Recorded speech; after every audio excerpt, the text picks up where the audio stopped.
It's the marital crisis that shattered her world. What the heck just happened? I really, truly want to be married to this man. Reality star Kendra Wilkinson. You're not wearing your ring. The breakdown in her marriage. You said that you just need to know the truth. What do you think that truth is? That's taking a toll on her health. I have no idea how you're holding it together. This is real life, and I'm still going through it. Coming up next on Dr. Oz. It's the devastating news no woman wants to hear. Your husband has cheated. Kendra Wilkinson retreated from the spotlight, where she's remained silent until now. Today, the details of what happened in her marriage are being played out for the world to see. Take a look. The world is accusing my husband of cheating on me with a transsexual. It was a fairy tale marriage. Beloved reality TV star Kendra Wilkinson and her husband, NFL wide receiver Hank Baskett, were a power couple with a beautiful child and another on the way. And then her world came crashing down. You. Get out of here. Believe this person over me. You ain't no father no more. Just 5 weeks after giving birth to her second child, a shocking story surfaced, accusing Hank of having an affair with a transsexual model. Every word that came from there just was boom, boom, boom. When did he do this? While you were 8 months pregnant. The scandal sparked a media frenzy Oh my God, what are you doing? and turned Kendra's life upside down. This is so hard. I can't even do this. I don't know what to do, where to go, who to talk to. Brace yourself. There definitely could be more that comes out. The next step is divorce. Did you cheat on me with a transsexual? And all along, Hank claims he didn't do it. What did you do? I still don't have any answers. You have to trust me. I will clear my name. Kendra, who has said she still loves her husband, has reportedly split from him. Caring for a newborn and depressed, Kendra is now looking to get her life and her health back together.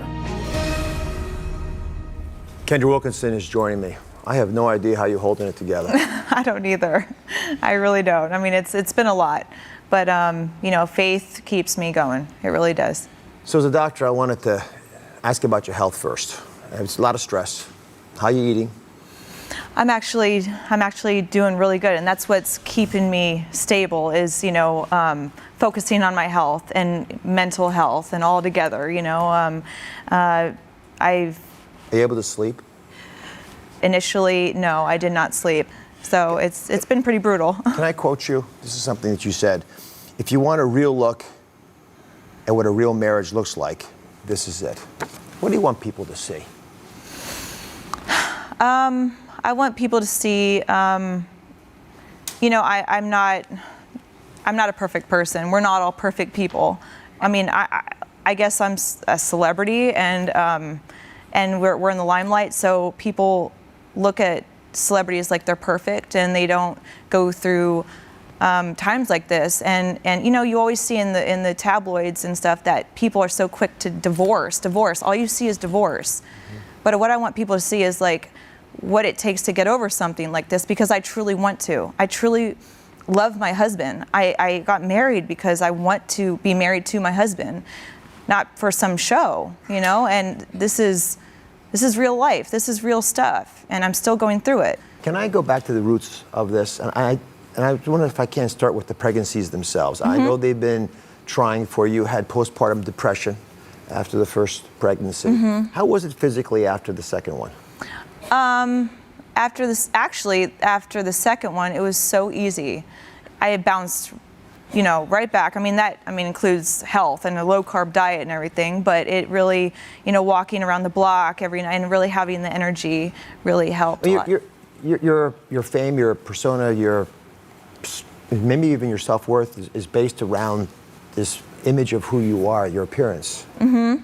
Was that shaken at all by this process? Well, of course, I'm known to be this, cute girl from the Playboy Mansion or whatever. So, when I got pregnant, which I absolutely do not regret, I love, and we made a choice, real life just sets in at that moment. I would look in the mirror and say, it's, those days are done. I once was that, but I'm not anymore. So it's very, it changes so fast. And I put a lot of stress into our relationship because of that.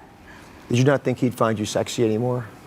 Yeah, I mean, it's a lot of pressure to keep that up because that's how we fell in love, But I did get too comfortable. I did. And then once I got too comfortable, I kind of looked in the mirror and I'm like, oh my God, I didn't recognize myself anymore. So I just feel like getting too comfortable is like the wrong thing to do.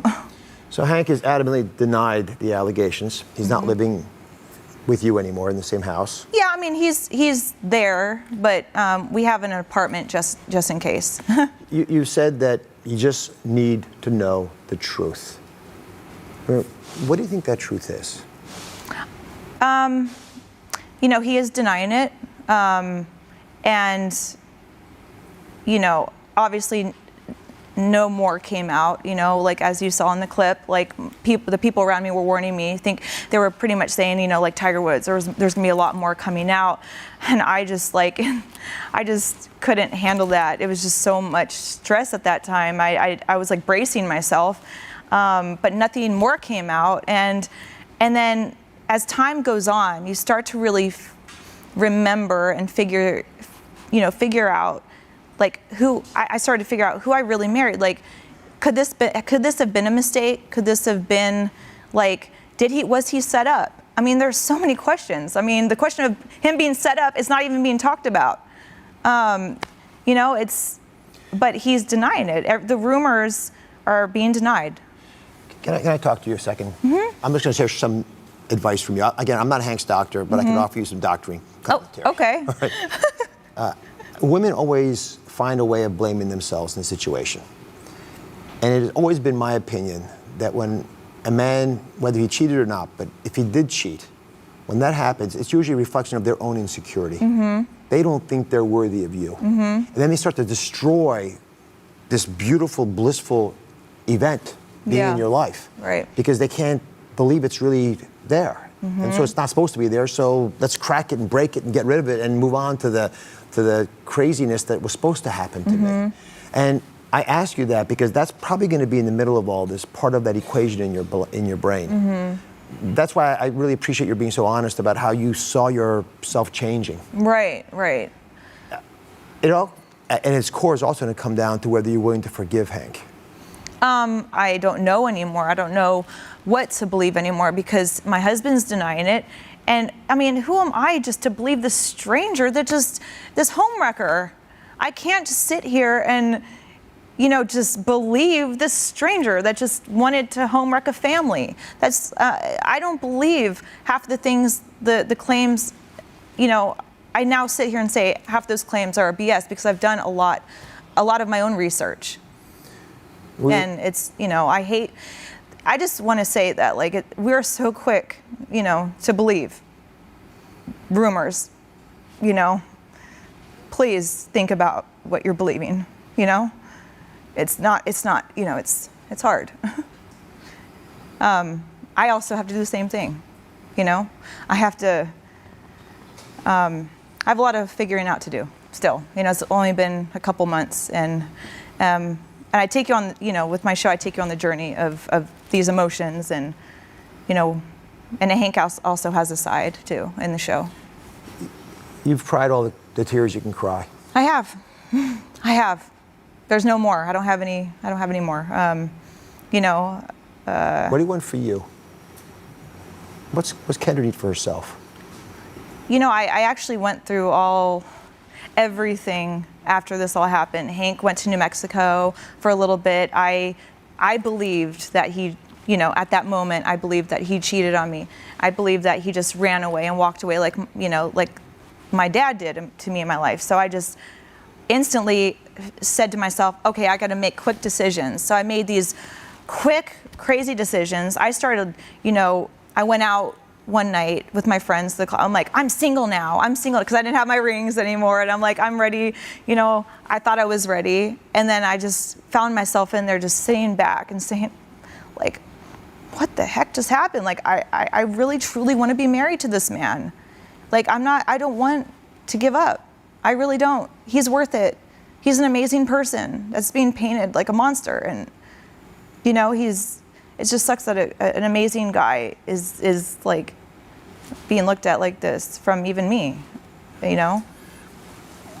You're not wearing your ring.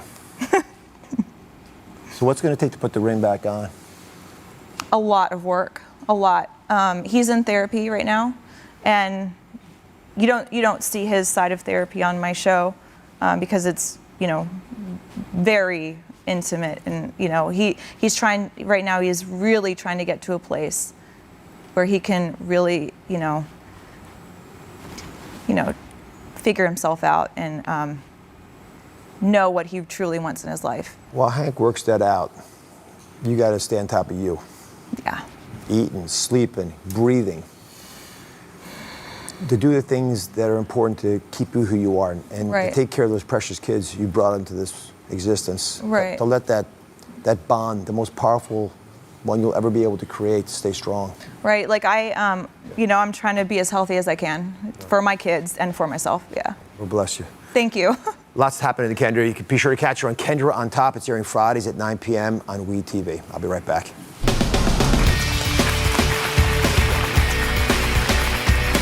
Coming up next, it's the #1 ache you complain about most, back pain.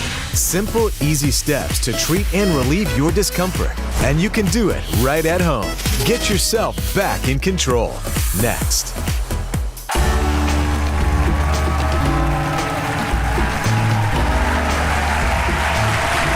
This season is all about getting your healthy back. You can't do that with pain standing in the way. That's why all season long, I'll be giving you the best solutions to get past your worst pains. But first, I need to know what's hurting you. I put out a nationwide call using hashtag #TellOzWhatHurts to find out. Look at all these responses. Today, the #1 pain you told me about, back pain. And I brought in my personal physical therapist who has helped thousands ease their back pain, Peggy Brill. Welcome to the show, Peggy. She always travels with a spine, always has a back with her. Why is back pain so common? Well, we have 33 vertebrae, and then we've got 31 pairs of spinal nerves coming off. And the lumbar spine, we have flexion, 3 motions, flexion, extension, and rotation. So any of those motions can create a problem. Anything from what we call BLTs, bend, lift, twist, or slouch. BLTs. Yes. It sounds tasty. It is So if I get these words, bending, lifting, twisting, and slouching. that's just probably what we do most of the time. Well, slouching, everyone stand up right now. Everyone can take care of that.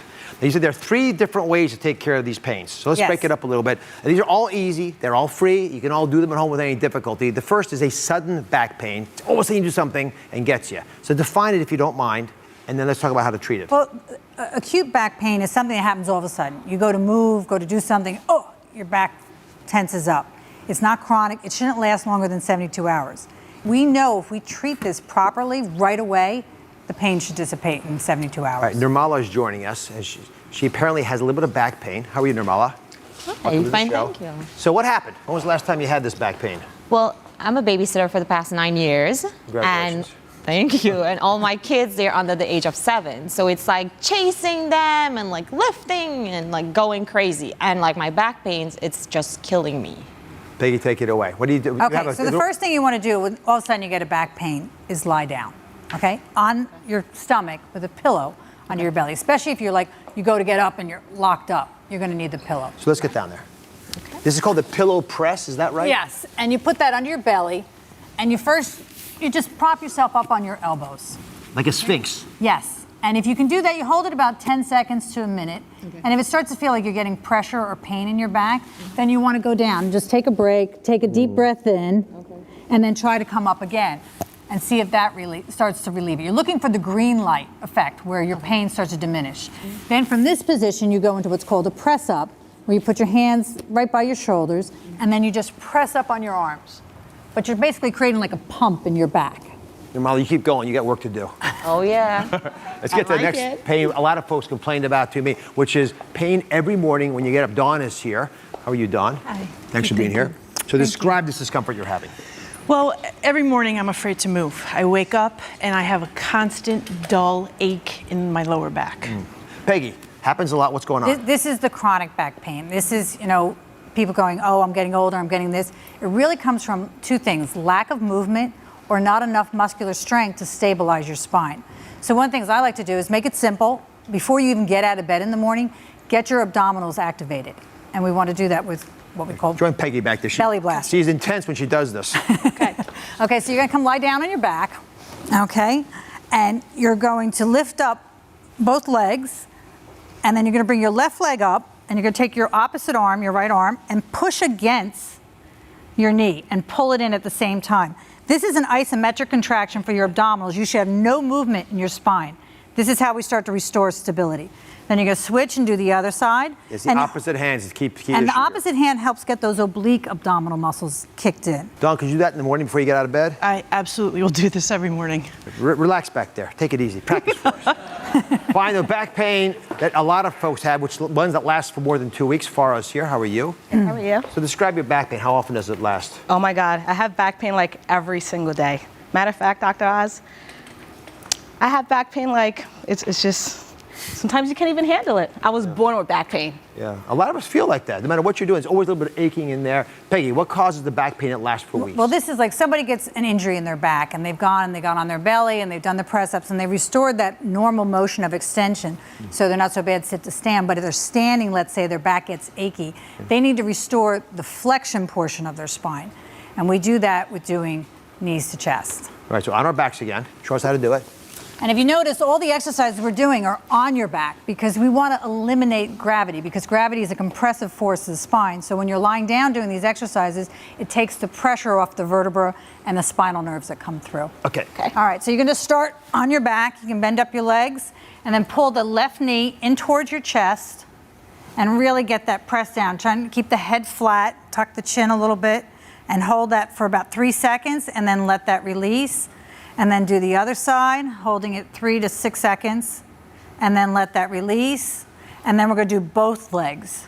3. And this is the leg you want us to spread, right? Yes. Which we're not going to get this camera angle. I've never seen the ceiling like this before. Somebody get the ceiling up there. Why do you have to spread the legs? It is a little bit awkward. Well, it really helps to open up your back more by doing that. And that's much more functional motion. Besides the leg spreading part on national television, Farah, how does that feel? It feels great, actually. Yeah. So basic principle, get on the ground, so gravity's helping you. You hurt yourself acutely, get on your stomach. First start on your stomach, yes. Otherwise on your back to get all the rest of the muscles and the flexion rep. Yep. This is fantastic advice. Peggy Beck has a new DVD. It's called Low Back Pain Patient Recovery Kit, aptly named. You can find a clip with more exercises to get your back pain past you on DrOz.com. And all season long, I'll be helping you get past pain. So tell me what's hurting you with hashtag #TellOz We'll be right back. Next, your face can say a lot. If you really want to know how healthy you are, just look in the mirror. 5 things your face can tell you that might change your life. Reveal the hidden clues to your health with just one look. Coming up next. Women swear it works. The perfect youthful body after just a few shots. But at what cost? Dr. Oz investigates HGH injections. Do they work? All new Oz. That's coming up tomorrow.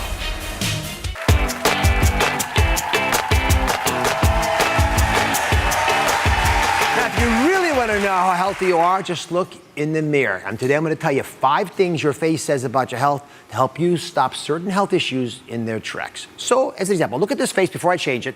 You notice the color in it, the lips are nice and red. There's a tanning to the face. The eyes, notice them as well. Now, if your face, your eyelids, your lips turn pale, watch what happens here.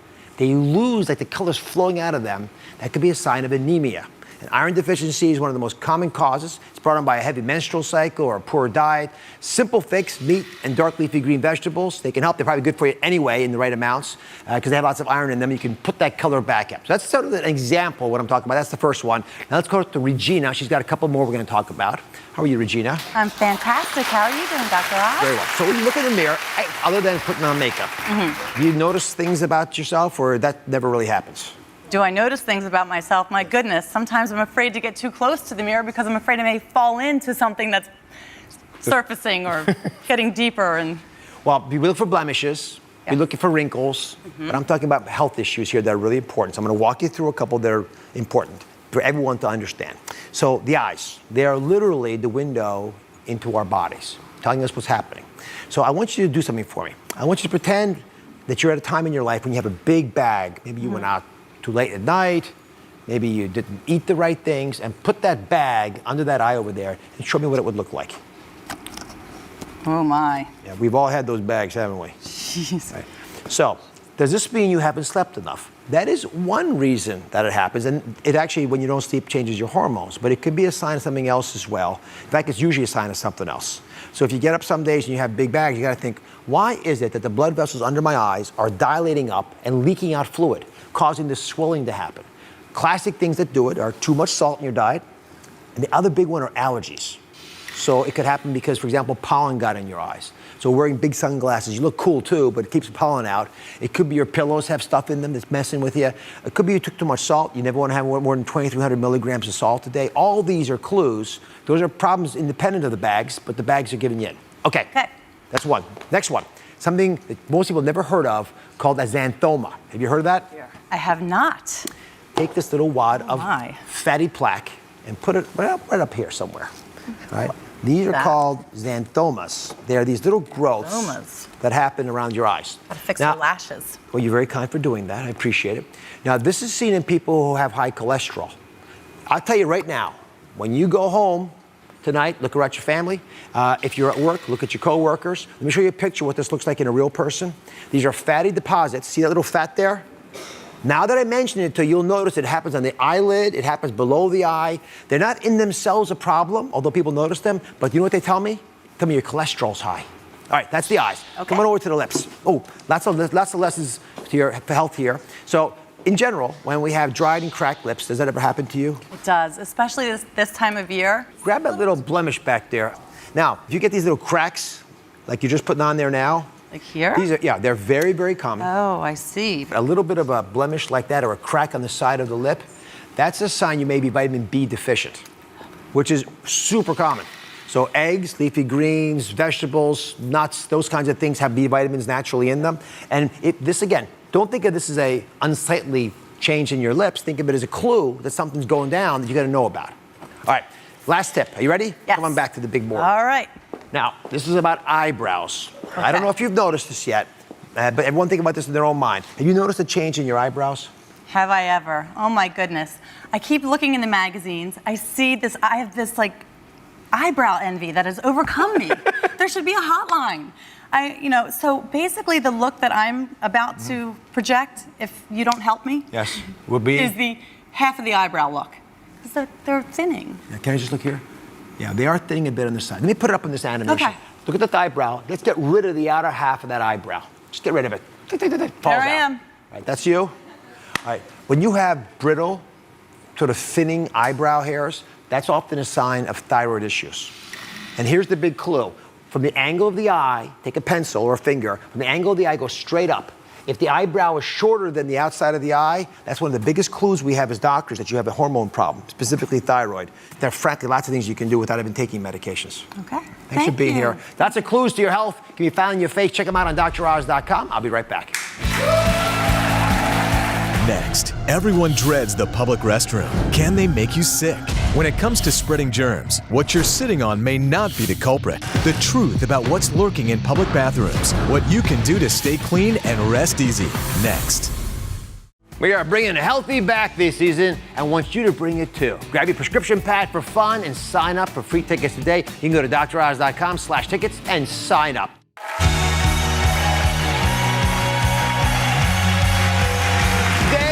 And is that myth for real? I'm going into the one place no man has gone before, a woman's bathroom. And I'm answering that burning question. Can public toilets make you sick? I will not go anywhere near a public toilet. Public toilets are disgusting. If I absolutely have to go, I squat. Don't touch anything. The thought of using a public restroom makes me really sick to my stomach. Is that myth real? Can you get sick from a public toilet seat? So Val is joining me. So why do you believe public toilets are so dangerous? They're disgusting. And germy. Ooh, all that stuff going on in there? Oh, yeah, I can't stand them. I never use them. I try not to. If I have to, I'll take and put some paper towels down. Give me the whole routine. So you walk in there. I walk in. The purse is on your shoulder. My purse is on the shoulder. I'll look around. I hang it on the door. Okay. But I look at the toilet seat no matter what. I really hate bathrooms, public bathrooms, because they're really dirty. Yeah. So I'll take paper towels, put them around the seat. Good. And then I'll squat. Oh, you won't touch, you just squat. I squat. And then if there's no paper towels, I'll sit on my hands. Well, I mean to protect my body. I got it. Then you wash your hands, I hope. Yes, I wash my hands.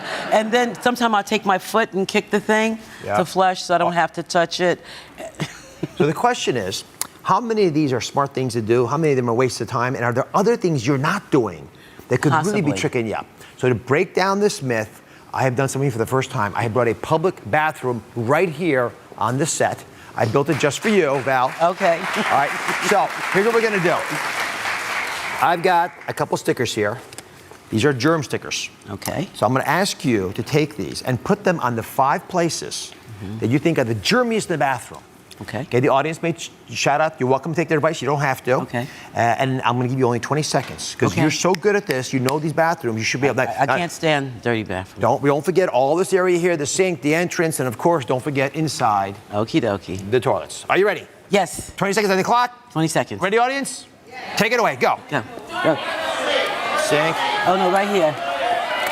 Okay. The doors. Okay. The seat. She got them all. Okay. She had the door handle, the toilet seat, and everything. Okay. Well, I want it here. It's okay. I'll put it right there for you. Yes. Perfect. Good. Okay. So let's go through this one more time. Okay. Come over here next to me. Yes. I want to understand this. Okay. So you put one on the flusher. The flusher. You put one on the toilet seat. Yes. We got one here on the door handle, right? And then you were really worried over here. We got one on the sanitizer, and you put one pump here. On the pump. Oh. Yes. That's very smart. I wouldn't have thought about that. Okay, on this. All right, now, I am going to challenge you. Okay. Because I have a little test that we did. Okay. We actually went to a public bathroom. Went into the public bathroom and performed a series of germ tests. The things everybody would want to do if they could just do it, but we have technology to do it. Notice our gloves. And we saw things that absolutely surprised us beyond belief, which I'm going to share with you. Okay. So the first surprising item is the flusher, which you identified. Okay. Had 257 calories. My goodness. A lot of calories. That flusher makes you heavy. Had 257 germs. The germs were rated on a scale of 0 to a lot. 0 means you have none. Okay. Right? 257 is a reasonable amount, but you'll see why. The next was the floor. The floor, my friends, 704 I germs. meant to put one there. Yeah. I didn't have enough. Yeah. Well, you mentioned the purse. Yeah. That's why we tell people never put the purse on the floor, because you just touched one of the dirtiest places in the bathroom. Yeah. Right? Use the hook. That's what it's there for. I look for that. All right. Then we got the lock. Now, interestingly, you put it on the outside. The inside lock, 1,192. Right. Frankly, my friends, I wouldn't bother locking the door anymore. Yeah. Or if you're going to lock it, remember, people touch the lock before they can wash their hands. Sure. Right? So they went to the bathroom, they spilled something on their fingers, and then they go, and then you do the same thing. And guess what never gets cleaned? The lock. Can you imagine someone going in and go, no, they're not going to rub little nooks and crannies in there. All right, now you got the sink, right. Sink's a big problem. 1,228. Are you ready for the toilet seat? Yes, the one I hate the most. When you hate the most, okay? We know it's all about toilet seat for you. And here goes. Audience, hold the moans. Toilet seat was 47. Wow. I can't believe it. Isn't that incredible? Only 47? 47. You can practically wash your hands on the toilet seat. They tinkle and everything on it. They're tinkling, but we're cleaning it. Plus, people like you are using their hands or wipes or drapes or all kinds of. I mean, does that surprise you? Yes, it does. I'm very surprised that that's all the germs there is there. So it turns out that the real culprit, right, is not your behind.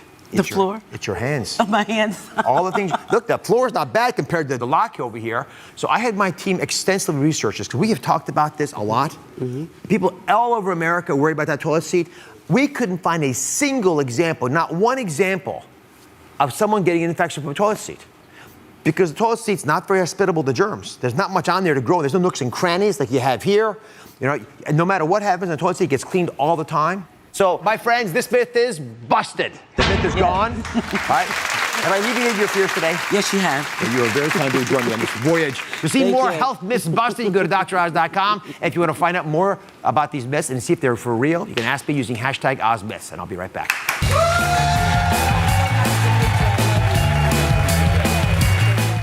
Women swear it works. The perfect youthful body after just a few shots. But at what cost? Dr. Oz investigates HGH injections. Do they work? All new Oz. That's coming up tomorrow.